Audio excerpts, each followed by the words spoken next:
ఒకరోజు అర్ధరాత్రి phone call వచ్చింది నాకు. ఆగా నిద్రలోనే ఫోన్ ఓపెన్ చేస్తే ఏంట్రా అన్న. మందేద్దాం రా అన్నాడు. బద్ద శత్రువులతో అయినా మందేయచ్చు కానీ బ్రేకప్ అయినోడితో వేయకూడదు. వెళ్ళి జబ్బన ఏంటి ఓపెన్ చేస్తే ఆల్రెడీ 4 ఉన్నారు అక్కడ. నేను ఏమైందా అన్న, ఏంటి ప్రాబ్లం ఏంటి అని కూర్చున్నా. నన్ను వదిలేసిందిరా అన్నాడు. పాయింట్ ఏంటి, ఈయన ఎప్పుడు వదిలేద్దాం అనుకుంటున్నాను నేను. ఒకవైపు ఏడుస్తున్నాడు, ఒకవైపు తాగుతున్నాడు. నా బాధ ఏంటంటే ఈయన మొత్తం తాగేస్తాడేమో అని చెప్పి.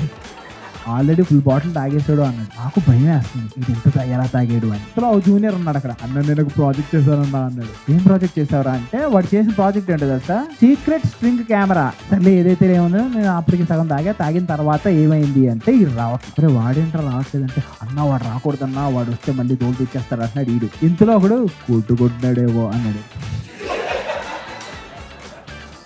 వాడేమో అరే టాయిలెట్ కింద ఉంటాడు, నీకు ఎందుకు ఆడి గురించి తాగు, ఇప్పుడు ఆడిని ఎందుకు డిస్టర్బ్ చేయడం, వాడి బాధలు ఆడున్నాడంటే వీడు. నా డౌట్ ఏంటంటే 2 అరగంట పట్టవు అంటే తెలుసుకోవాలి లోపల ఏం చేస్తుంది వీడు. అన్నా స్ట్రింగ్ కెమెరా పెడదాం అన్నా.